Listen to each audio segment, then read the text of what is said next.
I loved your approach to delivering the nominees. You were so funny and candid. I know you have a lot of favorites. Julia Louis-Dreyfus comes to mind. Tell me why, any other standouts for you? There's just people whose work inspires me. I think that's what's exciting about the SAG Awards. It's actors honoring actors. And, you know, I guess one might think that could be kind of a self-congratulatory thing. The award season can be very self-congratulatory. But in this case, there's just this quiet reverence, I think, for the work that other people do, and it constantly makes you push harder. It certainly does when you're in an ensemble with great actors, and when that magic happens, it really elevates a film. I think when I read the various ensemble awards, both in the two television comedies and the two television categories and the feature category, you see, wow, some of the very best work that was happening this year was happening in ensembles. I watch a lot of Homeland. That ensemble blows me away and makes me work that much harder when I try to, get things working on Agents of S.H.I.E.L.D. The feature ensembles, I haven't seen half of them, but the ones I'm dying to see, August Osage County, The Wolf of Wall Street, some of the ones that were nominated today, 12 Years a Slave, all of them great ensembles, which are necessary to create a world, an 1850s world. It doesn't happen if people are all over the map in their styles.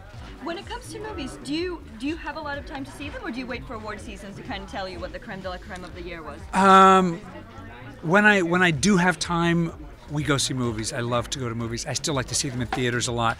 When it gets to be this time, when we're doing big cliffhangers on Agents of S.H.I.E.L.D. and kind of trying to finish up the first half of the season, it gets really tough. And luckily, we get DVDs, from our various unions that give us a chance to vote with some knowledge. And so in the last couple days, when my eyes are open, I'm in front of the TV with my wife watching great performances. People have been comparing 2013 to 1939 as this kind of golden year of film, that there hasn't been a year as fantastic since the late 30s. Do you see a comparison to a golden age of cinema? It's so hard to know that when you're in a moment. I certainly, we read these nominations for the first time ourselves, and when those performances were read out and some of those categories, both in television and film, I actually think it's as much a golden age in television right now as it is in film.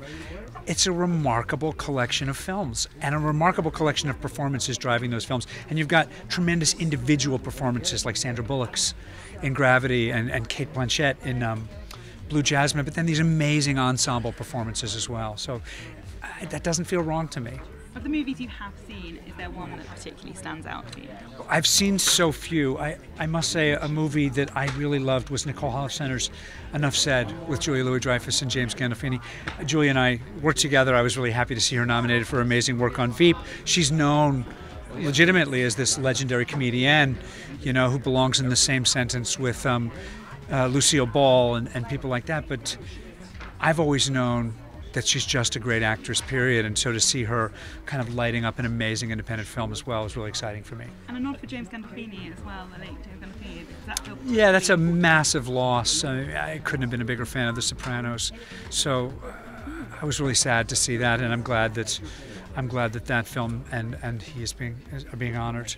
And I as I said, I'm really glad some of these television performances, both in the comedy category, I really like that comedy's part of this. Comedy, as everyone says, death is easy, comedy's hard. I'm really glad that that's honored here, Can I ask you one last question? Do you remember getting your SAG card? What was it for, and was it a magical experience? It was a magical experience. A guy who had been my mentor and teacher in college, David Mamet, put me in a tiny role in a film called Things Change. And suddenly I had a union card, which meant I had health insurance, which meant I had a union card. There's just something about it that makes you feel protected and legitimate. And when you get overseas and you kind of find yourself kind of perhaps just on the outskirts of SAG's influence, you realize how important they are in protecting people. And for me, last one, Christmas traditions. What are you guys gonna do? On Agents of S.H.I.E.L.D., sometimes literally, sometimes figuratively, we travel all over the globe all the time, and we're working long hours to really, make some of those special effects work. I believe my family, the farthest we will go is to the mailbox to get another screener so we can watch a movie and eat some popcorn and vote. Wonderful. Thank you so much. Dream superhero to cameo on the show. You know, I'm kind of like the superhero's crazy uncle, so I can't really take sides. I love them all, but I'm always happy when Captain America shows up.